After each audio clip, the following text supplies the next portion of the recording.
उन्होंने कहा कि मुख्तार अंसारी को जहर दिया जा रहा था। भीम आर्मी के चीफ चंद्रशेखर ने सीबीआई जांच की मांग की है। रुचि, देखिए, हम इसी बात का जिक्र भी आपसे कर भी रहे थे कि कैसे इस पूरी घटना को अब राजनीतिक एंगल देने की कोशिश हो रही है। आरजेडी, कांग्रेस, एसपी के बाद अब देखिए भीम आर्मी चीफ चंद्रशेखर का ये बयान आना, सीबीआई जांच की मांग कर रहे हैं वो। देखिए, ऐसा है कि जो मांग कर रहे हैं उसकी वजह यह है कि मुख्तार अंसारी पिछले कई दिनों से उसका आरोप था, बाराबंकी कोर्ट में भी, बाकी भी कई बार आरोप लगाया कि मुझे मारने की साजिश रची जा रही है। पिछले 3-4 महीने पहले भी मुख्तार अंसारी ने कोर्ट में कहा था कि मेरी हत्या हो सकती है, मुझे मारने की कोशिश की जा रही है। और अभी मुख्तार अंसारी ने कहा कि मुझे धीमा जहर दिया जा रहा है जेल के खाने में, और उसके बाद मुख्तार अंसारी की मौत हो जाती है। अब डॉक्टर्स कहते हैं कि वो हार्ट अटैक से हुई। तो इस तरह के सवाल उठेंगे, और इस तरह की मौत जेल में हुई है तो जाहिर है कि जो मजिस्ट्रेरियल जांच होती है, एक मजिस्ट्रेट इसकी जांच करता है, वो हर मामले की होती है इस तरह की मौत की, और वो इस मामले में भी होगी।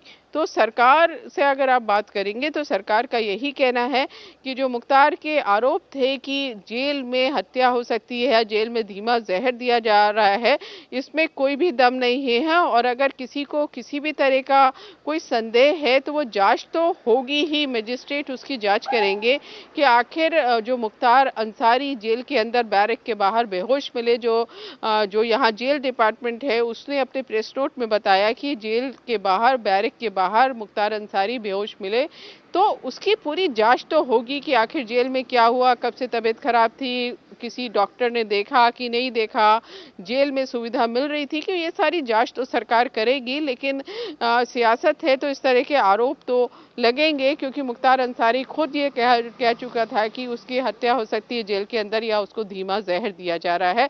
मुख्तार के भाई अफजाल अंसारी ने भी उत्तर प्रदेश के एक दूसरे बड़े माफिया, उनके ऊपर आरोप लगाया था कि वो एक मामले में सजा उसको होने वाली है और उस सजा में गवाही मुख्तार अंसारी की होनी है, और वो माफिया ये नहीं चाहता कि मुख्तार अंसारी गवाही दे दे, क्योंकि मुख्तार अंसारी से उसको सजा हो जाएगी।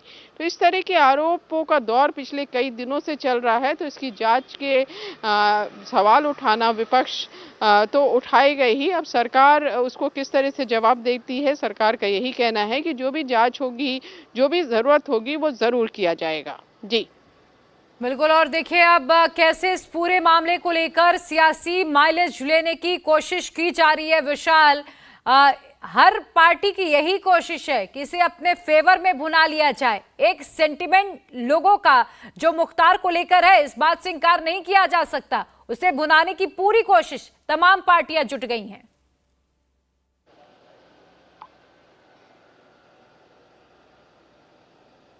प्रिया, जिस तरीके से राजनीतिक शुरू हो गई है इस पूरे मामले को लेकर के, क्योंकि लोकसभा चुनाव एकदम सामने है। 19 अप्रैल को पहले ही फेज की पोलिंग हो जाएगी पूरे देश में, जिसमें उत्तर प्रदेश का भी इलाका शामिल है। पश्चिमी उत्तर प्रदेश से वोटिंग की शुरुआत होगी। तो ये कहा जा सकता है कि जो ऐसे लोग हैं जो कि मुख्तार के लिए सेंटिमेंट्स रखते हैं, जो भावनात्मक तौर पर जुड़े हुए हैं, क्योंकि इस बात से बिल्कुल इनकार नहीं किया सकता है कि मुख्तार अंसारी खुद 5 बार का विधायक है। बड़े भाई अफजाल अंसारी मौजूदा समय में बहुजन समाज पार्टी से सांसद थे, और मौजूदा समय में समाजवादी पार्टी ने उनको टिकट दिया है। इसके अलावा सिकबतुल्ला अंसारी, वो भी समाजवादी पार्टी से विधायक रह चुके हैं।